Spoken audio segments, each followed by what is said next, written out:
औज़ुबिल्लाहिमिनश्शैतानिर्रजीम बिस्मिल्लाहिर्रहमानिर्रहीम। मुझे उम्मीद है तमाम स्टूडेंट खैरियत से होंगे और आज एक हम नया यूनिट स्टार्ट करने वाले हैं फाइनल टर्म का FON का। ये बहुत ज़्यादा इम्पोर्टेंट यूनिट है एग्ज़ामिनेशन पॉइंट ऑफ व्यू के हिसाब से। और इस यूनिट में MCQs के हवाले से बहुत सारी चीज़ें हैं और मैं भी इस यूनिट से सबसे ज़्यादा MCQs भी आते हैं, तो मैं कोशिश करूंगा अपनी तरफ से कि बेहतरीन तरीके से एक्सप्लेन करूं और इस तरह एक्सप्लेन करूं कि इजी वे में एक्सप्लेन करूं कि आप लोगों को मुश्किलात ना हो इसको पढ़ने में या रीड करने में। अच्छा जी, इस यूनिट में हम डिस्कस करेंगे oxygenation, respiration function, cardiovascular system. इसमें हम बेसिकली लेंगे कि भाई ऑक्सीजनेशन किसे कहते हैं, रेस्पिरेटरी फंक्शन किसे कहते हैं, कार्डियोवैस्कुलर सिस्टम क्या होता है और इन दोनों सिस्टम का ऑक्सीजनेशन के साथ क्या ताल्लुक़ है, इनके बारे में ज़रा डिस्कस करेंगे। ठीक है, ये कुछ ऑब्जेक्टिव है इस यूनिट के हवाले से। Identify the factor that can be interfere with the effective oxygenation of the body tissue. मतलब वो कौन से ऐसे फैक्टर है जो इफ़ेक्ट करते हैं जब ऑक्सीजनेशन के प्रोसेस में। ठीक है, और इसके साथ common manifestation of the alternate the respiratory and cardiovascular system. और वो कौन से ऐसे कॉमन मैनिफेस्टेशन है जो मैनिफेस्टेशन के तब्दील कर देते हैं, कौन से ऐसे चीज़ें हैं जिसकी वजह से रेस्पिरेटरी और कार्डियोवैस्कुलर जो फंक्शन है वो तब्दील हो जाते हैं। Discuss the life span related to changes in a problem in a respiratory function and cardiovascular system. For example, हमारी लाइफ जिस तरह हम ज़िंदगी गुजारते हैं, लाइफस्टाइल क्या है, उस लाइफस्टाइल के मुताबिक किस तरह हमारी ज़िंदगी या हमारे कार्डियोवैस्कुलर सिस्टम पर या रेस्पिरेटरी सिस्टम पर इफेक्ट पड़ता है। ठीक है, इन चीज़ों को पढ़ेंगे। और emergency related of the respiratory and the cardiovascular system, ये वो ऑब्जेक्टिव, इन सब ऑब्जेक्टिव को हम वन बाय वन डिस्कस करेंगे। ठीक है, लेट्स स्टार्ट करते हैं। First, oxygenation. देखो, इस यूनिट में जो मैं आपको पढ़ाऊँगा तो इसमें आप लोगों ने सबसे ज़्यादा, मैं एग्जांपल वगैरह दूंगा तो आप लोगों ने इसमें कॉन्सेप्ट बहुत ज़बरदस्त तरीके से लेना है। ठीक है, रट्टा नहीं लगाना, कॉन्सेप्ट हासिल करना है। Oxygenation, the delivery of oxygen to the body tissue and cell and is called oxygenation. कहते हैं जब ऑक्सीजन जो है वो जब किसी बॉडी के टिश्यू या सेल तक पहुंचता है, जब हम सांस लेते हैं और वो ऑक्सीजन हमारे लंग्स में चला जाता है और फिर वो ऑक्सीजन लंग्स से बॉडी के टिश्यू में या सेल्स तक जो पहुंचता है, इस डिलीवरी को, इस पूरे कंडीशन को हम ऑक्सीजनेशन कहते हैं। ठीक है, दूसरी बात है रेस्पिरेशन, सांस लेने का अमल। Respiration is a process of gas exchange. Respiration एक ऐसा अमल है, एक ऐसा काम है जिसमें गैस एक्सचेंज होती है। गैस एक्सचेंज किसकी चीज़ के दरमियान होती है? एल्वोलाई और ब्लड के दरमियान, और एल्वोलाई या एक्सटर्नल एनवायरनमेंट के दरमियान जो गैस एक्सचेंजिंग होती है, इसको हम रेस्पिरेशन कहते हैं। मज़ीद डिस्कस करते हैं। अच्छा, पहले मैं आपको एक ये कॉन्सेप्ट बता दूं इस स्लाइड में कि आप लोग को प्रॉपर्ली कॉन्सेप्ट आ जाए, फिर हम उसको डिस्कस कर लेंगे। देखो, ये हमारी लंग्स की जो है ये एल्वोलाई है।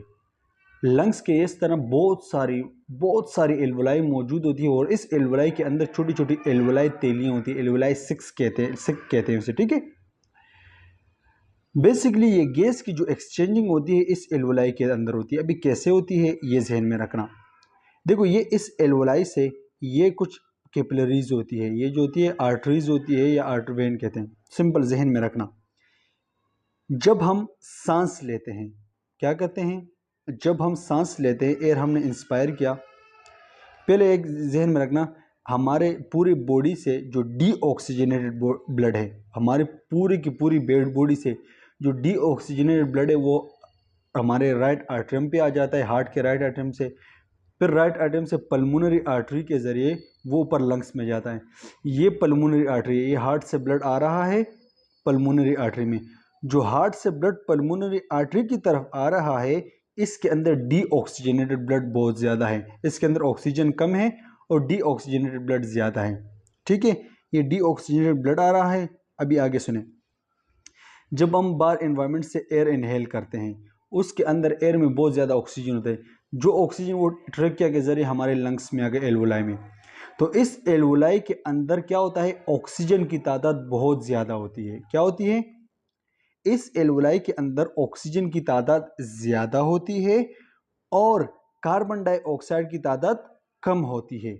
आया समझ। दूसरी पॉइंट, ये जो ब्लड पल्मोनरी आर्टरी के जरिए पर लंग्स में आ रहा है, तो इसके अंदर कार्बन डाइऑक्साइड की तादाद ज़्यादा होती है और ऑक्सीजन की कम होती है। तो फिर यहाँ पर क्या होता है, हमेशा चीज़ हायर कंसंट्रेशन से लोअर कंसंट्रेशन की तरफ आती है, मतलब डिफ्यूजन प्रोसेस होता है। जब कोई चीज़ हायर कंसंट्रेशन से लोअर कंसंट्रेशन आती है तो उसको हम क्या कहते हैं, डिफ्यूजन एक प्रोसेस है। तो यहाँ पर डिफ्यूजन का अमल होता है, तो एल्वोलाई में ऑक्सीजन की तादाद हायर कंसंट्रेशन है, तो एल्वोलाई से ऑक्सीजन कहाँ पर आएगा, यहाँ पर इस आर्टरीज में आ जाएगा। और यहाँ पर कार्बन डाइऑक्साइड की तादाद ज़्यादा है, तो कार्बन डाइऑक्साइड हायर से लोअर में चली जाएगी। तो यहाँ से ऑक्सीजन यहाँ आ जाएगा और कार्बन डाइऑक्साइड यहाँ से यहाँ चली जाएगी। फिर जब कार्बन डाइऑक्साइड यहाँ पर आई, यहाँ से फिर एक्सेल हो जाएगी, बाहर चली जाएगी। और जो ज़्यादा ऑक्सीजन जो था एल्वोलाई से, वो यहाँ पर आ जाएगा इस पल्मोनरी वेन में। इस पल्मोनरी वेन के जरिए पूरी बॉडी में फिर सिस्टमिक सर्कुलेशन में ऑक्सीजनेटेड ब्लड मूव होगा। तो ये ज़हन में रखना, द गैस एक्सचेंज ओकर between the air on the alveoli side of the blood and capillary side. तो दो जगह पर जो एयर एक्सचेंज होती है, ये प्रॉपर कॉन्सेप्ट जो मैं आपको दे रहा था, ये एयर एक्सचेंज का दे रहा था कि एयर जो होते हैं दो जगह पर एक्सचेंज होती है, एक एल्वोलाई और आर्टरीज के दरमियान, दूसरा एल्वोलाई और एक्सटर्नल एनवायरनमेंट के दरमियान। इन दोनों के दरमियान गैस एक्सचेंज होता है। लेट्स बैक आते हैं इस चीज़ पर। Respiration is the process of gas oxygen exchanging. अभी आपको जहन कॉन्सेप्ट मिल गया होगा गैस एक्सचेंजिंग क्या होता है, ठीक है। Respiratory regulate include both neural and chemical control to maintain the correct and concentration of oxygen, carbon dioxide and hydrogen ions in body fluid। यहाँ पर ये क्या कहते हैं, कहते हैं रिस्पायरेशन जो है, रिस्पायरेटरी का जो अमल है, ये रेगुलेट होता है किसके जरिए, न्यूरल के जरिए और केमिकल कंट्रोल के जरिए। इस न्यूरल ये केमिकल, इन दोनों की वजह से हमारी रिस्पायरेशन क्या होती है, रेगुलेट होती है। और ये न्यूरल और केमिकल क्या करते हैं, ये कंट्रोल करते हैं और मेंटेन करते हैं किस चीज़ को, कंसंट्रेशन ऑफ, किस चीज़ की कंसंट्रेशन को, ऑक्सीजन की कंसंट्रेशन, कार्बन डाइऑक्साइड की कंसंट्रेशन और हाइड्रोजन की कंसंट्रेशन फ्लूइड के अंदर। तो ये न्यूरल और केमिकल, ये दोनों क्या करते हैं, इन तीन चीज़ों को मेंटेन एंड कंट्रोल करते हैं हमारे बॉडी फ्लूइड में, ठीक है। अच्छा, फिर यह है the body respiratory centre is located in the medulla oblongata and pons of the brain. तो ये दो चीज़ें हैं, एक मेडुला ऑब्लोंगेटा और एक पोन्स, ये दोनों हमारे जो ब्रेन है इसके पार्ट है, ठीक है। तो हमारा जो रेस्पिरेटरी सेंटर है वो ब्रेन है। ब्रेन का कौन सा पार्ट, मेडुला ऑब्लोंगेटा। हमारे ब्रेन, हमारा जो दिमाग है इसका एक पार्ट है जिसको मेडुला ऑब्लोंगेटा कहते हैं। ये मेडुला ऑब्लोंगेटा क्या करता है, हमारी रिस्पायरेशन को रेगुलेट एंड मेंटेन करता है, ठीक है। अगर फॉर एग्जांपल हमारी बॉडी के अंदर ऑक्सीजन की कमी हो जाती है तो ये मेडुला ऑब्लोंगेटा स्टिमुलेट होता है और फिर उसके नतीजे में क्या होता है, हम ज़्यादा से ज़्यादा सांस लेते हैं कि वो हमारी बॉडी को मेंटेन कर सके, ठीक है। अच्छा, the mechanism of the respiratory require and the integration of the factor involve. अच्छा, फिर क्या कहते हैं, जो हमारी रेस्पायरेशन होती है, जो नॉर्मल सांस लेने का जो अमल है, वो किस मैकेनिज्म के ज़रिए वो मेंटेन रहता है, तो वो इन तीन चीज़ों के ज़रिए मेंटेन रहता है, एक नर्वस सिस्टम, एक कार्डियोवास्कुलर सिस्टम, एक रेस्पिरेटरी। ये तीन सिस्टम जो होते हैं ये बेसिकली हमारे रिस्पायरेशन को मेंटेन करने के लिए बहुत अहम रोल प्ले करते हैं, ठीक है। ये मैंने प्रॉपर कॉन्सेप्ट आपको दे दिया कि प्रॉपर गैस एक्सचेंजिंग कैसी होती है, किसके दरमियान होती है, कि आप लोगों को मेन कॉन्सेप्ट मिल जाए। अच्छा, gas exchange occur by the diffusion, ठीक है। यहाँ पर सिंपल सी बात मैंने आपको बताया था, गैस एक्सचेंज किसके जरिए होती है, डिफ्यूजन के जरिए।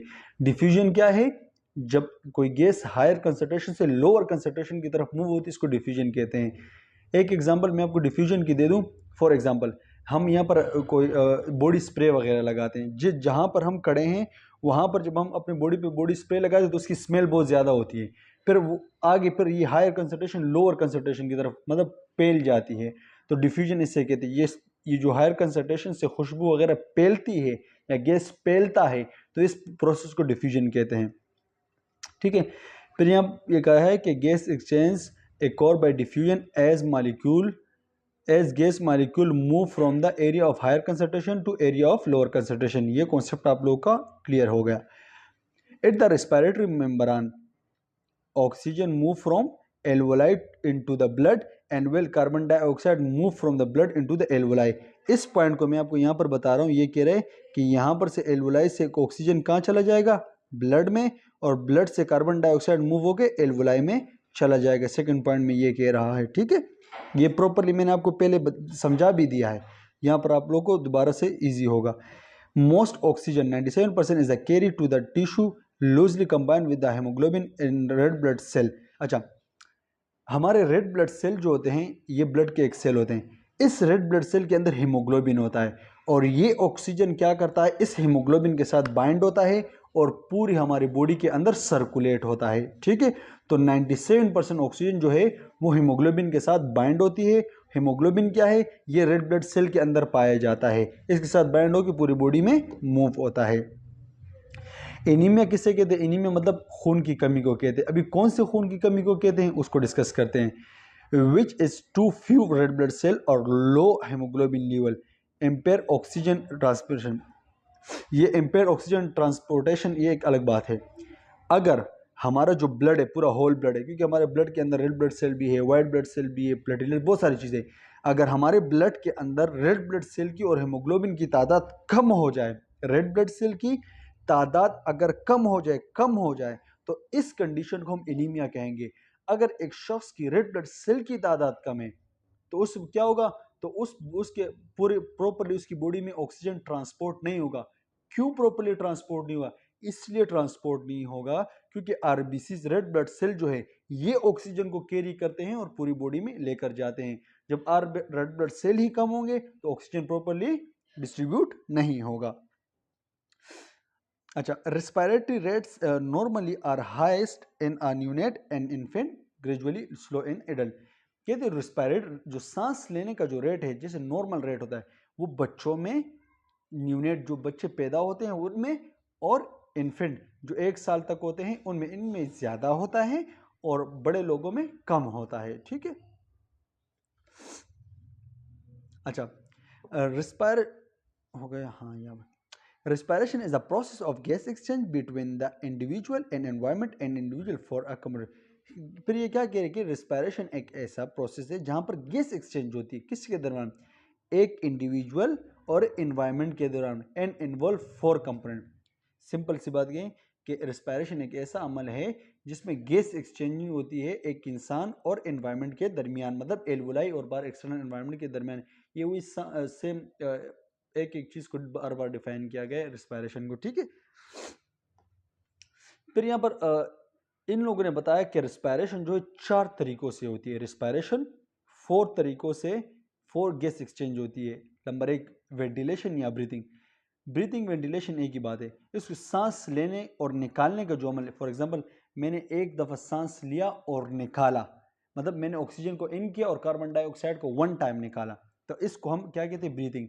with the movement of air in and out of the lungs as well as we inhale and exhale।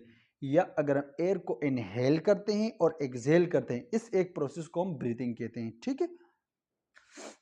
अच्छा, एल्वुलर कैपिलरी गैस एक्सचेंजिंग, मैंने अभी आपको बेहतरीन तरीके से वहां पर बताया कि ये क्या होता है। Which involve in the diffusion of the oxygen and carbon dioxide between the alveoli and the pulmonary capillaries. जब एल्वोलाई और पल्मोनरी कैपिलरीज के दरमियान गैस एक्सचेंज होता है, एल्वोलाई से कार्बन डाइऑक्साइड कहाँ पर आए, यहाँ पर एक मैं आपको दिखा भी दूँ। यहाँ पर ये कहते हैं इस एल्वोलाई है ना, और यहाँ पर पल्मोनरी कैपिलरीज होंगे छोटे छोटे। जब यहाँ से ऑक्सीजन इस कैपिलरीज में आएगा और कैपिलरीज से कार्बन डाइऑक्साइड वापस एल्वोलाई में जाएगा, तो इस तरह के प्रोसेस को हम क्या कहते हैं, एल्वुलर कैपिलरीज गैस एक्सचेंज कहते हैं, ठीक है। यहाँ पर डिफ्यूजन के जरिए होती है, और डिफ्यूजन मैंने आपको ऑलरेडी समझा दिया कि डिफ्यूजन क्या होता है। अच्छा, transport of oxygen and carbon dioxide, फिर क्या होता है, कहते कार्बन डाइऑक्साइड और ऑक्सीजन का ट्रांसपोर्ट होना, ये किसके दरमियान होता है, ये टिश्यू और लंग्स के दरमियान होता है, ठीक है। फिर कहते हैं movement of oxygen and carbon dioxide, carbon dioxide और ऑक्सीजन की मूवमेंट की बात हो रही, तो इन दोनों की मूवमेंट किस के दरमियान होती है, सिस्टमिक कैपिलरीज और टिश्यू के दरमियान होती है, ठीक है। अच्छा, फिर फैक्टर अफेक्टिंग रेस्पिरेटरी फंक्शन। अब ये वो फैक्टर है जिसकी वजह से हमें हमारी या रेस्पिरेशन के ऊपर अफेक्ट पड़ता है, नुकसान पड़ता है। मतलब ये वो फैक्टर है जिनकी वजह से एक इंसान के रेस्पिरेटरी के ऊपर अफेक्ट पड़ता है, नुकसान पहुंचे। किस चीज़ से नुकसान होता है रेस्पिरेशन को, ठीक है। अब इसको डिस्कस करते हैं। Factor that influence the oxygenation effect on cardio affect the cardiovascular system as well as respiratory system. These factors include, कह रहे ये वो फैक्टर है, ये जो जितने भी ये नाम लिखे हुए हैं ना, ये वाले ये जितने भी फैक्टर हैं, ये वो फैक्टर है जिनकी वजह से कार्डियोवास्कुलर सिस्टम और रेस्पिरेटरी सिस्टम के ऊपर अफेक्ट पड़ता है। फॉर एग्जांपल एज, अगर एक शख्स एडवांस एज है, क्या है एडवांस मतलब 80 साल का है, 90 साल का है, तो एज क्या होता है, उसकी वजह से भी उसके जो रिस्पायरेशन है वो कमज़ोर हो जाएगी, लंग्स कमज़ोर हो जाएंगे, हार्ट हुए कमज़ोर हो जाएगा, प्रॉपरली वो नॉर्मली सांस नहीं ले पाएगा। तो उसकी वजह से, एज की वजह से उसके रिस्पायरेशन के ऊपर इफेक्ट पड़ता है, कार्डियोवास्कुलर सिस्टम के ऊपर भी इफेक्ट पड़ता है। इसी तरह एनवायरनमेंट में बाहर अगर गंदगी है, आलूदगी है, बहुत ज़्यादा पोल्यूट एनवायरनमेंट है, तो उसकी वजह से भी इफेक्ट पड़ता है हमारे कार्डियोवास्कुलर सिस्टम पर और रेस्पिरेटरी सिस्टम पर। इसी तरह lifestyle, health status, medication stress, one by one को डिस्कस करते हैं। सबसे पहले क्या है age. Oxygenation status can be influence by age. मैंने आपको सिंपल एग्जांपल दिया कि ऑक्सीजनेशन का जो स्टेटस है, मतलब सांस लेने का जो अमल है और निकालने का जो अमल है, वो एज के हिसाब से वो अफेक्ट पड़ता है। जैसे जैसे लोग बढ़ते हैं, वो एज बढ़ती जाती है, उसी तरह उसके जो बॉडी के अज़ा है, जैसे लंग्स वगैरह हो गए, हार्ट हो गए, ये कमज़ोर होते जाते हैं और उसी तरह फंक्शन नहीं परफॉर्म करते।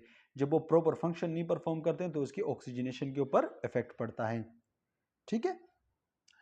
अच्छा, दूसरी बात है एनवायरमेंटल फैक्टर। अभी एनवायरनमेंट की वजह से किस तरह ऑक्सीजनेशन के ऊपर इफेक्ट पड़ता है उसको डिस्कस करते हैं। Heat, cold and air pollution effect oxygenation. कहते बहुत ज्यादा गर्मी की वजह से, जब बहुत ज्यादा गर्मी हो, क्या हो बहुत ज्यादा गर्मी, तो हम गरम गरम सांस वगैरह लेंगे। या फॉर एग्जांपल कई जगह पे आग लगी, उस जगह पर हम मौजूद होते हो, क्योंकि हीट वाला जो धुआं वगैरह होता है, जो एयर होता है, वो हम अंदर बॉडी में अंदर जाता है, तो उसकी वजह से भी हमारे ऑक्सीजनेशन पे इफेक्ट पड़ता है। या बहुत ज़्यादा कोल्ड हो उसकी वजह से भी, या बहुत ज़्यादा पोल्यूशन हो, जैसे धूल मिट्टी बहुत ज़्यादा वो हम इनहेल करें, तो उसकी वजह से भी हमारे ऑक्सीजनेशन के ऊपर इफेक्ट पड़ता है। ये एनवायरमेंटल फैक्टर है। कुछ एग्जाम्पल भी दी है।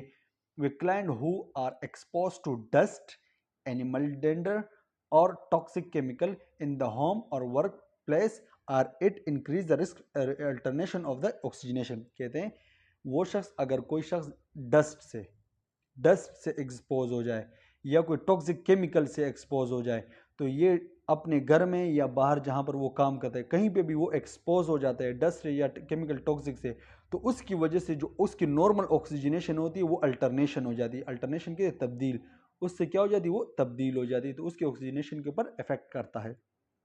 अच्छा, smoking. Smoke or those are exposed to the second hand smoke should be questioned as to type of amount and their number of the years of the exposure. For example, यह एक बंदा है, वो मतलब बहुत वक्त तक ये सिगरेट नोशी वगैरह स्मोकिंग वगैरह करता है, तो वो उसकी वजह से भी उसकी जो ब्रोंकाल्स वगैरह, ब्रोंक्यूल्स वगैरह होते हैं, सांस की जो नालियाँ होती है लंग्स की, वो बेसिकली नैरो होती जाती है। जब नैरो होती जाती है तो उसकी वजह से भी उसकी ऑक्सीजनेशन भी एक फ़र्क पड़ता है। लाइफस्टाइल की बात करते हैं। Lifestyle factor can be affect the client oxygenation status. Lifestyle factor ऐसे कुछ फैक्टर, उनकी वजह से भी उसकी मतलब जिस तरह वो ज़िंदगी गुजारता है। मिसाल के तौर पर एक शख्स है, उसका क्या काम, बस खाता पीता है, उसका वेट बढ़ रहा है, कोई एक्सरसाइज वगैरह नहीं कर रहा प्रॉपरली, वो अपना हेल्थ को मेंटेन नहीं कर रहा, तो ऐसे फैक्टर की वजह से क्या हो, उसके हेड बॉडी वेट बढ़ेगा। बॉडी वेट बढ़ेगा तो उसकी जो फैट्स है वो बढ़ जाएंगे। फैट्स बहुत ज़्यादा बढ़ जाएंगे तो फैट्स की बढ़ने की वजह से कोलेस्ट्रॉल का लेवल बढ़ जाएगा। कोलेस्ट्रॉल का लेवल बढ़ेगा तो उसकी वजह से उसकी जो कार्डिक वेसल्स है उसके अंदर ब्लॉकेज आएंगी, प्रॉपरली ब्लड सर्कुलेशन नहीं होगा, तो उसकी वजह से ब्लड सर्कुलेशन ना होने की वजह से उसके हार्ट के ऊपर भी इफेक्ट पड़ेगा, उसकी प्रॉपर लंग्स पे भी ब्लड नहीं जाएगा, लंग्स के ऊपर भी इफेक्ट पड़ेगा, तो सांस लेने में बड़ा मसला होगा। ठीक है, यहाँ पर ये तो मैं आपको एक एग्जाम्पल दे रहा था, अभी देखते हैं क्या कहते हैं ये लोग। फिजिकल एक्सरसाइज और activities increase the rate of the deep respiration. या कोई फिजिकल एक्सरसाइज आप कोई कर रहे हो एक, या कोई ऐसी एक्टिविटी कर रहे हो जिसकी वजह से आपका रिस्पिरेशन के ऊपर भी इफेक्ट पड़ता है। फॉर एग्जांपल, आप एक्सरसाइज कर रहे हो, जिम में एक्सरसाइज कर रहे हो, या कोई क्रिकेट वगैरह खेल रहे हो, भाग दौड़ रहे हो, या फुटबॉल खेल रहे हो, ऐसी एक्टिविटी कर जिसकी वजह से आपकी सांस फूलने लगती है, तो उसकी वजह से भी आपकी ऑक्सीजन जो होती है टेम्परेरी तौर पर अल्ट्रेट हो जाती है। हाँ, occupational predispose individual to lungs, या ऑक्यूपेशनल प्रीडिस्पोज कहते हैं ऐसा कोई काम हो जिसकी वजह से आपको लंग्स की डिजीज़ वगैरह काज हो जाते हैं। फॉर एग्जांपल, मिसाल के तौर आप ऐसे कई जगह पे काम कर रहे हो जहाँ पर डस्ट वगैरह बहुत ज़्यादा है, जहाँ पर धूल मिट्टी बहुत ज़्यादा है, जिसकी वजह से आप बार बार सांस लेते हो, उसकी वजह से आपको सांस लंग्स डिजीज़ वगैरह भी काज हो सकती है। जब लंग्स डिजीज़ आपको काज हो जाती है तो उसकी वजह से भी आपको ऑक्सीजनेशन में बहुत मसला करता है। Disease processes. Oxygenation altered can be often treated to disease state related to alteration in the ventilation and alveolar gas exchange in gas uptake और सर्कुलेशन। वही सेम बात हो रही है, जब डिजीज़ प्रोसेस होता है तो वो किस मतलब डिजीज़ किस चीज़ की वजह से लगती है। एक बंदा है, उसको लंग्स डिजीज़ किस चीज़ की वजह से लगी, जब उसको कोई भी इन्फेक्शन वगैरह कोई चला जाए, या उसका जो ऑक्सीजनेशन है वो अल्टरेड हो जाए, किस चीज़ की वजह से, या आपके एलुअर गैस एक्सचेंज प्रॉपर ना हो, या प्रॉपर वेंटिलेशन ना हो, या प्रॉपर आप जो ऑक्सीजन प्रॉपरली बॉडी में मूव ना हो, तो इसकी वजह से क्या होगा, आपको लंग्स डिजीज़ का होगा। लंग्स डिजीज़ की वजह से आपको प्रॉपरली ऑक्सीजनेशन में मसला होगा। तो डिजीज़ जो है इसकी वजह से भी आपके ऑक्सीजनेशन के ऊपर भी इफेक्ट पड़ता है। अभी कौन कौन से वो डिजीज़ है जिसकी वजह से आपके ऑक्सीजनेशन के ऊपर इफेक्ट पड़ता है, तो यहाँ पर वो नीचे दी है, जैसे कि COPD, atelectasis, atherosclerosis, heart failure and anaemia.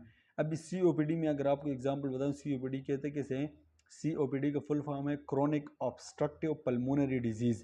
ये क्रोनिक ऑब्स्ट्रक्टिव पल्मोनरी डिजीज़ ये लंग्स की एक डिजीज़ होती है जिसमें लंग्स के जो वेसल्स होते हैं, जैसे ऑक्सीजन लेते हैं, वो ब्लॉक हो जाती है, ऑब्स्ट्रक्ट हो जाती है, फिर प्रॉपरली सांस लेने में मसला होता है। तो इस कंडीशन की वजह से भी आपके ऑक्सीजन में तब्दीली आ सकती है। एटेलेक्टेसिस कहते हैं जब लंग्स सुकड़ जाए, लंग्स क्या हो जाए, कोलेप्स हो जाए ना, कोलेप्स एक दूसरे के साथ चिपक जाए, प्रॉपरली फंक्शन परफॉर्म ना करे, ख़राब हो जाए बिल्कुल, उसको एटेलेक्टेसिस कहते हैं। एथेरोस्क्लेरोसिस उसको कहते हैं जब फैट प्लग नहीं है, फैट्स का प्लग वो मूव हो के लंग्स के जो वेसल्स होते हैं, जो आर्टरीज होते हैं, उसको ब्लॉक कर दे, उसको एथेरोस्क्लेरोसिस कहते हैं। या हार्ट फेलियर, इन चीज़ों की वजह से भी आपके इफेक्ट हो सकता है। ठीक है, अच्छा, ये तो अगर मैं चाहता तो मैं आपको सिंपल रीड करके भी आपको रीड करके चला जाता, मगर थोड़ा सा मैं चाहता हूँ कि आप लोगों को कॉन्सेप्ट हासिल हो, कि अगर कहीं कोई वाइवा में भी पूछे तो आप प्रॉपरली उसको एक्सप्लेन कर सको। अच्छा, अब मेडिकेशन, कुछ देखो, कुछ मेडिकेशन ऐसी होती है जो हमारे रिस्पायरेशन के ऊपर इफेक्ट करती है, या कुछ मेडिकेशन ऐसी होती है जो हमारी जो सांस की नालियाँ होती है ना, उसको नैरो करती है। नैरो मतलब पतला कर दी, जब उसको बिल्कुल बारीक, कोई बहुत मतलब नालियों की जो सुराख है, होल है, वो बड़ा होता है, कुछ मेडिकेशन की वजह से वो नैरो होने स्टार्ट हो जाता है, तो उसकी वजह से भी होती है। जैसे variety of medication can be decrease the rate of the deep respiration. The most of common of the medication are the sedative, hypertonic and the anti-anxiety drugs, diazepam and the narcotics and such as the morphine। कहते हैं for example वो drugs नशे वाली drugs नहीं, narcotics कहते हैं नशे वाली ड्रग्स, जैसे डायजिपाम वगैरह या मॉर्फिन, ये वो ड्रग्स होती है। वो लोग जो ज़्यादा इसको यूज़ करते हैं, ज़्यादा इस्तेमाल करते हैं, तो इसकी वजह से क्या होते हैं, हमारे जो लंग्स हैं, नालियाँ, उनके ऊपर बहुत ज़्यादा इफेक्ट पड़ता है, उनको नैरो कर देता है, देन एंड में ब्लॉक भी कर, जिसकी वजह से ऑक्सीजनेशन के ऊपर इफेक्ट पड़ता है। अच्छा, स्ट्रेस, स्ट्रेस की वजह से भी हमारी जो ऑक्सीजनेशन है वो क्या होती है, ख़राब होती है। कैसे होती है उसको पढ़ते हैं। वो stress, the systemic nervous system is the stimulate and the epinephrine is release during the stress and cause of the bronchioles to dilate.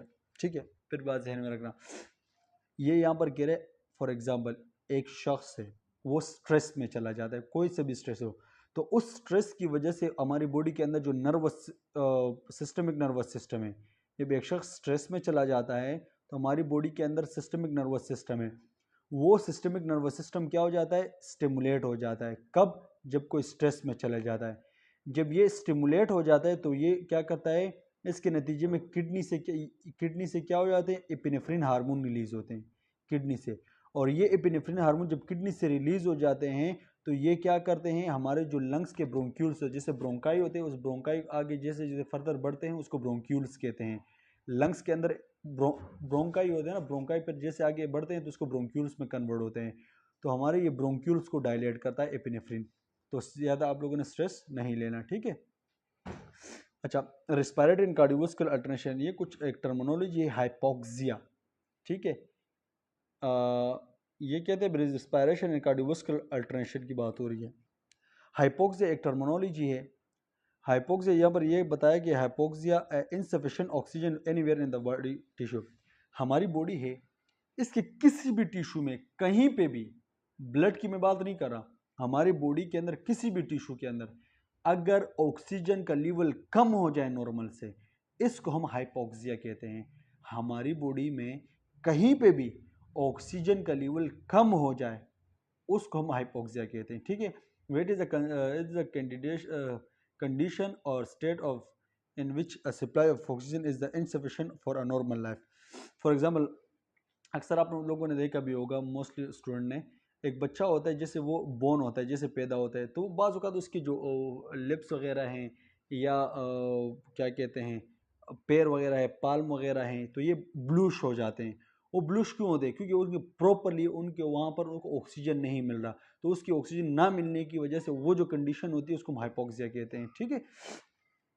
अच्छा, आगे डिस्कस करते हैं मैनिफेस्टेशन ऑफ हाइपोक्सीमिया। अभी हाइपोक्सीमिया क्या होता है जहन में रखना, या ईमिया का वर्ड्स जहाँ पर भी आ जाए ये ब्लड को रिप्रेजेंट करता है। हाइपो मतलब कम, ईमिया मतलब ब्लड। अगर ब्लड के अंदर ऑक्सीजन की कमी हो जाए, ब्लड जो ब्लड है उसके अंदर ऑक्सीजन की कमी हो जाए तो हाइपोक्सीमिया कहलाया जाता है, ठीक है। अभी ये हाइपोक्सीमिया किस चीज़ की वजह से हो सकता है? हाइपोक्सीमिया जब हो जाए तो क्या मैनिफेस्टेशन है, क्या अलामात है उसके? रैपिड पल्स होंगे, ब्लड के अंदर अगर ऑक्सीजन की कमी हो जाए तो उसको क्या होंगे? रैपिड पल्स होंगे। रैपिड शेलो रिस्पायरेटरी होगी, सांस भी ज़्यादा ले रहा होगा वो बंदा, क्योंकि प्रॉपरली उसके ब्लड के अंदर ऑक्सीजन नहीं है, प्रॉपर हर जगह पर ऑक्सीजन नहीं पहुंच रहा, तो वो ज़्यादा ज़ोर से सांस लेगा कि ऑक्सीजन प्रॉपर ले। इंक्रीज रेस्टलेसनेस, मतलब वो रेस्ट कंडीशन में नहीं होगा, वो बेचैन होगा बहुत ज़्यादा, जिसके ब्लड के अंदर ऑक्सीजन की कमी हो।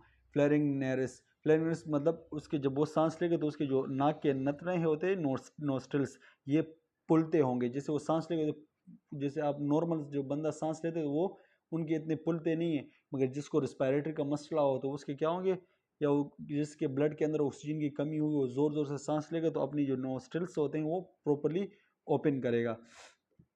साइनोसिस भी हो सकता है। साइनोसिस किसे कहते हैं जहन में रखना, जब बॉडी ऑक्सीजन की कमी की वजह से ब्लूश हो जाती है, जब बॉडी ऑक्सीजन की कमी की वजह से ब्लूश हो जाती है, ब्लू, तो इस कंडीशन को हम साइनोसिस कहते हैं, ठीक है। अच्छा, manifestation of the alternative respiratory function, जब कोई रिस्पायरेटरी जो फंक्शन होते हैं जब वो तब्दील हो जाते हैं तो वो किस चीज़ की वजह से, क्या क्या मैनिफेस्टेशन हो सकती है उसकी? कांसी हो सकती है, स्पूटम प्रोडक्शन, या ज़्यादा से ज़्यादा जब उसके जो स्पूटम होते हैं जैसे बलगम वगैरह, उसकी जो प्रोडक्शन ज़्यादा हो रही हो तो उसकी वजह से नॉर्मल जो रिस्पायरेटरी फंक्शन है वो तब्दील हो सकते हैं। शॉर्टनेस ऑफ ब्रीथिंग ये भी हो सकती है। पेन और प्रेशर चेस्ट, अगर ये चेस्ट पे दर्द भी हो सकता है, प्रेशर सा फील हो सकता है, और abnormal breathing sound, accessory muscles use कर सकता है, ठीक है। ये सारे एबनॉर्मल फंक्शन होते हैं, ये जितने भी है ना, ये एक वो निशानियाँ होती हैं जो नॉर्मल फंक्शन में नहीं। अगर किसी के अंदर ये सारी निशानी आ रही है तो इसका मतलब उसका जो नॉर्मल रिस्पायरेशन फंक्शन है वो अल्टरेड हो गया, वो तब्दील हो चुका है, ठीक है। अगर आप उसको देखते हैं, अगर वो एबनॉर्मल ब्रीथिंग कर रहा है मगर उसके एबनॉर्मल अजीब अजीब से साउंड निकल रहे हैं, तो दैट्स मीन्स इसके जो रिस्पायरेटरी फंक्शन है नॉर्मली वो तब्दील हो चुके हैं। या कोई बंदे को आप देखें कि वो साइनोसिस की तरफ जा रहा है, देखो ब्लूश डिस्कलरेशन, उसकी बॉडी ब्लू ब्लू हो रही है, प्रॉपरली पूरी जगह पे ऑक्सीजन नहीं पहुंच रहा, तो दैट्स मीन्स इसकी रिस्पायरेटरी जो नॉर्मल फंक्शन है वो चेंज हो गए। ये क्लोबिड फिंगर की अगर मैं बात बताऊं, result for the chronic low oxygen of the liver, जब ब्लड के अंदर ऑक्सीजन की लेवल बहुत ज़्यादा कम हो जाए, और हमारे जो ये नाखून होते हैं ना, बाज़ लोगों के, आप लोगों ने नाखून देखे होंगे, ये मतलब उभरे हुए होते हैं, ऐसे बिल्कुल सख्त सख्त काले काले बड़े उभरे हुए होते हैं, बड़े अजीब अजीब से होते हैं, मोटे मोटे से, तो वो क्लोबिड फिंगर कहलाई जाएगी। आप लोग नेट में सर्च भी कर सकते हैं तो आप लोग को इजी पता लग जाए क्लोबिड फिंगर किसे कहते हैं। तो वो प्रॉपरली उसके जो फिंगर होते हैं क्लोबिड की फॉर्म में जब बन जाते हैं उसके जो नाखून, तो ये लो ऑक्सीजन की कमी की वजह से होते हैं, ठीक है। अच्छा, ये कुछ टर्मिनोलॉजी है, इसके हवाले से कितने स्लाइड हो गए? आई थिंक 13 स्लाइड हो गए। ये टर्मिनोलॉजी, इसको हम डिस्कस करते हैं। यूपनिया किसे कहते हैं, normal respiratory is acquired is rhythm and effortless. देखो हम जैसे नॉर्मल ब्रीथिंग कर रहे हैं ना, नॉर्मल हम सांस ले रहे हैं, मतलब नॉर्मल ब्रीथिंग को यूपनिया कहलाया जाता है। जो नॉर्मल रिस्पायरेशन होता है ना उसको हम यूपनिया कहते हैं।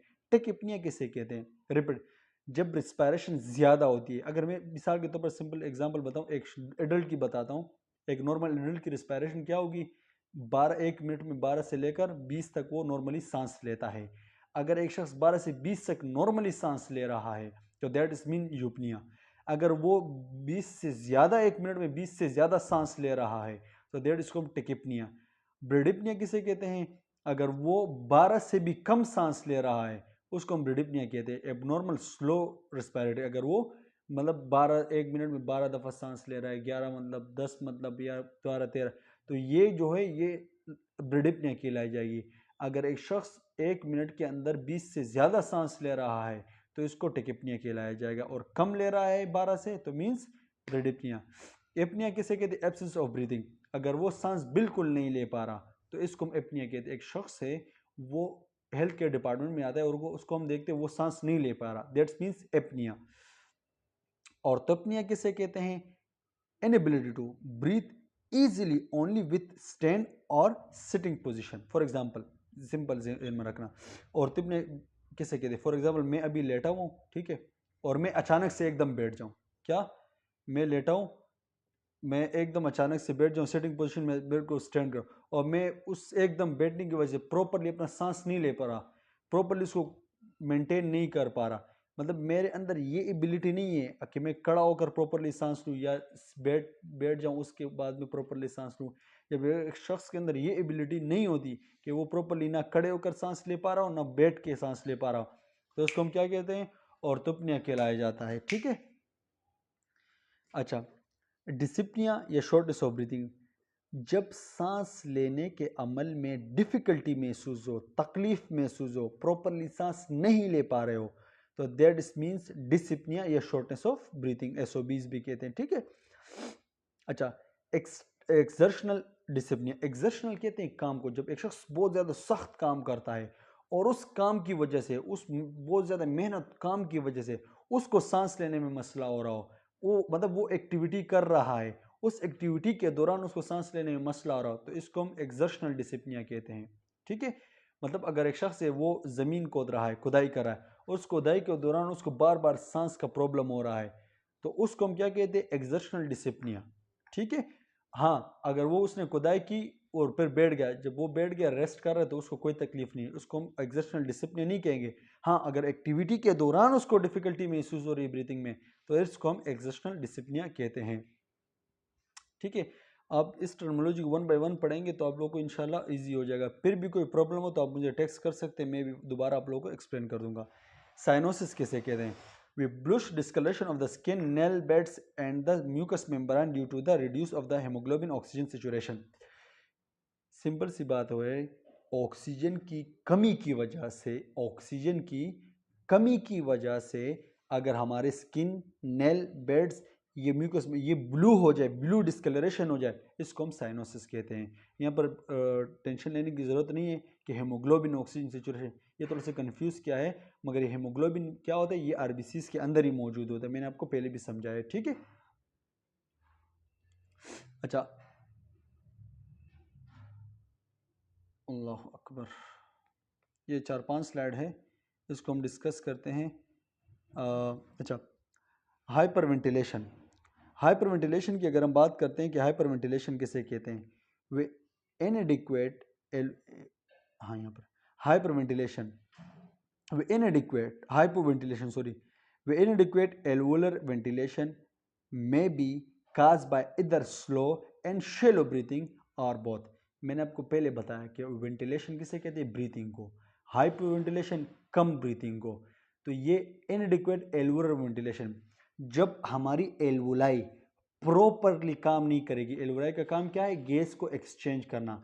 जब इनएडिक्वेट कहते हैं कम, जब हमारी एल्वोलाई प्रॉपरली गैस एक्सचेंज नहीं करेगी, इनएडिक्वेट गैस एक्सचेंज करेगी, तो उसको हम क्या कहेंगे? Hypo ventilation. और ये एल्वोलाई कम गैस एक्सचेंज किसकी वजह से कर रही है? ये किसकी वजह से कर रही होगी, इधर slow and breathing air both. ये किसकी वजह से, ये सांस कम लेने की वजह से या सांस बिल्कुल स्लो स्लो लेने की वजह से। फॉर एग्जांपल हाइपोवेंटिलेशन, मुझे जितना नॉर्मल सांस खींचना चाहिए मैं उतना सांस नहीं खींच रहा। जब मैं थोड़ा सा सांस खींच रहा हूँ और तो थोड़ा सा ऑक्सीजन मेरे एल्वोलाई में जाएगा, फिर थोड़ा सा गैस एक्सचेंज होगी एल्वोलाई में। जब मैं ज़्यादा सांस लूँगा तो एल्वोलाई के अंदर ज़्यादा सांस एक्सचेंज होगी, तो उसकी वजह से भी हाइपोवेंटिलेशन हो सकता है। या मैं ज़्यादा सांस ले रहा हूँ, किसी इन्फेक्शन की वजह से मेरे एल्वोलाई जो है वो ज़्यादा गैस एक्सचेंज नहीं कर पा रही, कम गैस एक्सचेंज कर पा रही है, तो इसको हम भी हाइपोवेंटिलेशन कहते हैं। हाइपर वेंटिलेशन किसे कहते हैं, इसकी तब्दील कर दो, increase the movement of the air into and out of the lungs. जब ज़्यादा लंग्स के अंदर ऑक्सीजन जाए, एयर जाए और गैस एक्सचेंज हो और कार्बन डाइऑक्साइड बाहर आए, तो इसको हम क्या कहते हैं, हाइपर वेंटिलेशन कहते हैं। फिर भी कोई कन्फ्यूजन हो तो आप मुझे टेक्स्ट कर सकते हैं, मैं आप लोगों को इजीली गाइड कर दूंगा। अच्छा, नेमोथोरक्स कैसे कहते हैं, एयर और gas in the pleural cavity. देखो जहन में रखना, ये एक प्लूरल की लेयर होती है, प्लूरल की लेयर होती है। ये वो लेयर होती है जो हमारे लंग्स के ऊपर अटैच होती है। मैं अगर आप इसको पिक्चर पे दिखाऊं तो इस पिक्चर, ये लंग्स है ना, लंग्स, इस लंग्स के ऊपर एक लेयर्स होती है जिसको हम प्लूरल लेयर कहते हैं। इस प्लूरल लेयर के दो, इसके दो पार्ट्स होते हैं, एक होते हैं विस्ट्रल प्लूरल, एक होता है पैराइटल प्लूरल। तो विस्ट्रल प्लूरल वो लेयर है जो लंग्स के ऊपर ही अटैच होती है, और पैराइटल प्लूरल जो है ये वो लेयर होती है जो चेस्ट वॉल के साथ अटैच होती है। तो इन दोनों लेयर्स के दरमियान एक गैप होता है, उस गैप को हम क्या कहते हैं, प्लूरल स्पेस कहते हैं या प्लूरल कैविटी कहते हैं। यहाँ पर जब इस प्लूरल कैविटी के अंदर, अगर आप नेट में सर्च करें तो आपको इजी आ जाए कि प्लूरल कैविटी क्या होती है। जब इस प्लूरल कैविटी के अंदर एयर या गैस फिल्ड हो जाए, बहुत ज़्यादा जाए, तो उसको हम नेमोथोरेक्स कहते हैं। ठीक है, फिर ध्यान में रखना, accumulation of blood in the pleural space. अगर उस जो प्लूरल लेयर है उनके जो बीच में विसरल और पैराइटल लेयर की जो प्लूरल कैविटी बीच वाली जगह है, अगर उसके अंदर ब्लड आके एक्युमुलेशन हो जाए, ब्लड जमना आके स्टार्ट हो जाए, तो उसको हम हीमोथोरेक्स कहते हैं। ठीक है। अच्छा, प्लूरल एफ्यूजन वे एक्सेसिव फ्लूइड, अगर उस प्लूरल कैविटी के अंदर फ्लूइड वगैरह आके जम जाए, बहुत ज़्यादा फ्लूइड की एक्युमुलेशन हो जाए, तो उसको हम क्या कहते हैं, प्लूरल एफ्यूजन। या oxygen situation, amount of oxygen combined with the haemoglobin, ये अलग चीज़ है। मैं अगर प्लूरल कैविटी के एक सिंपल एग्जांपल दे दूं, सिंपल जहन में रखना, एक लेयर होती है जिसको हम प्लूरल लेयर कहते हैं। वो क्या होती है, हमारे लंग्स के ऊपर अटैच होती है, लंग्स को प्रोटेक्ट करती है। फिर इस प्लूरल लेयर के दो लेयर होते हैं, एक विसरल लेयर होती है और एक पैराइटल लेयर। ये विसरल लेयर जो होती है ये लंग्स के ऊपर अटैच होती है, और इस प्लूरल लेयर की जो पैराइटल पार्ट है वो लंग्स के जो चेस्ट वाल है उसके साथ अटैच होता है। तो इनके दरमियान एक स्पेस मौजूद होता है, पैराइटल और विसरल के दरमियान एक स्पेस होता है। इस स्पेस को हम प्लूरल कैविटी या प्लूरल स्पेस कहते हैं। ठीक है। जब इस स्पेस के अंदर हवा या गैस जमा होगा उसको हम नेमोथोरेक्स कहते हैं। अगर इस कैविटी के अंदर ब्लड जमा होगा तो हेमोथोरेक्स कहेंगे। अगर इस कैविटी के अंदर फ्लूइड, पानी वगैरह जम गया, तो इस पानी वगैरह भर गया, तो इसको हम क्या कहते हैं, प्लूरल एफ्यूजन कहते हैं। सही है। उसके बाद क्या है, oxygen saturation, amount of oxygen combined with the haemoglobin. जितना ज्यादा oxygen, haemoglobin, red blood cell के अंदर जो हेमोग्लोबिन होता है, जितना ज्यादा की तादाद में ऑक्सीजन हेमोग्लोबिन के साथ कंबाइन होता है, इसको हम ऑक्सीजन सेचुरेशन कहते हैं। ठीक है। हाइपोक्सीमिया किसे कहते हैं, reduce oxygen level in the blood, जब ब्लड के अंदर ऑक्सीजन की तादाद कम हो जाती है उसको हाइपोक्सीमिया कहते हैं। हाइपोक्सिया किसे कहते हैं, जब बॉडी टिश्यू के अंदर ऑक्सीजन की तादाद कम हो जाए उसको हाइपोक्सिया कहते हैं।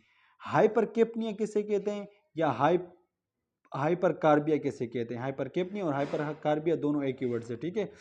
वे increase the blood level of O2, जब हमारे ब्लड के अंदर कार्बन डाइऑक्साइड का लेवल बढ़ जाता है, ऑक्सीजन की लेवल कम हो जाए और कार्बन डाइऑक्साइड का लेवल बढ़ जाए हमारे ब्लड के अंदर, तो इसको हम हाइपर केपनिया कहते हैं। ठीक है। या हाइपर कार्बिया कहते हैं। और अगर हमारे ब्लड के अंदर ऑक्सीजन की, कार्बन डाइऑक्साइड की तादाद कम हो जाए, हमारे ब्लड के अंदर कार्बन डाइऑक्साइड की तादाद कम हो जाए तो उसको हाइपोकेपनिया कहेंगे, अगर बढ़ जाए तो हाइपर केपनिया। ठीक है। टाइडल वॉल्यूम किसे कहते हैं, is the volume of gas inhale and exhale with each breath with the quiet breath at rest at approximately 500 ml per breath for 70 kg adult, that is 5 to 7 ml per kg predicted body weight. Student एक second wait करें, मैं पानी P लूँ.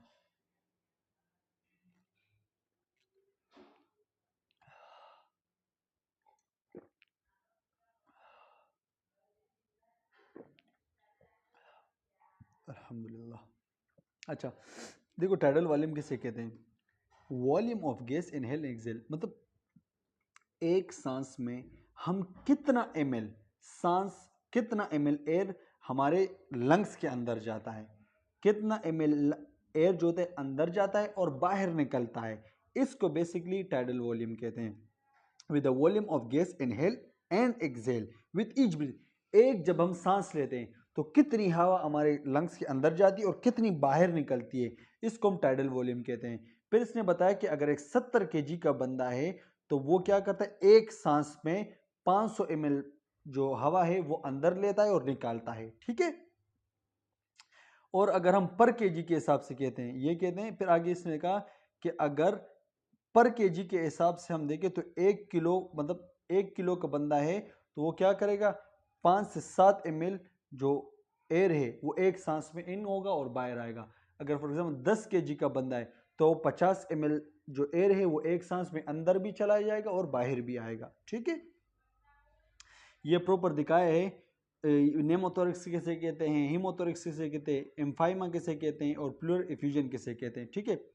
नेमोथोरिक्स, air in the pleural space causing the lungs collapse. कहते हैं नेमोथोरिक्स किसे कहते हैं, अगर हवा प्लूरल स्पेस के अंदर भर जाए तो उसको हम क्या कहते हैं, नीमोथोरिक्स. और जब ये हवा इसके अंदर भर जाती है तो उसकी वजह से लंग्स क्या हो जाते हैं, कोलेप्स हो जाएंगे. कोलेप्स मतलब लंग्स आपस में सुकड़ जाएंगे एक दूसरे के साथ.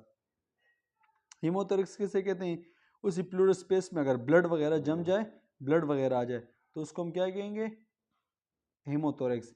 इम्फाइमा किसे कहते हैं, अगर कलेक्शन ऑफ द पस, अगर उसी प्लूरल स्पेस के अंदर पस वगैरह, जो पस नहीं होता पुश्ते में नौ जिसे कहते हैं पस, वो पस अगर इस स्पेस में आ जाए और इसकी एक्यूमुलेशन हो जाए, बढ़ जाए, तो उसको हम क्या कहेंगे, इम्फाइमा कहेंगे. ठीक है.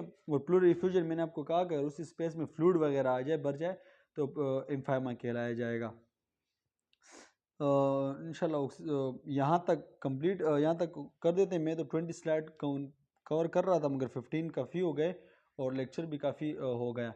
तो इंशाल्लाह उम्मीद है कि ये आपको समझ आएगा. नेक्स्ट पार्ट 2 में इंशाल्लाह शेयर कर दूंगा. और कोई भी कन्फ्यूजन वगैरह हो तो आप टेक्स्ट कर सकते हैं, पूछ सकते हैं.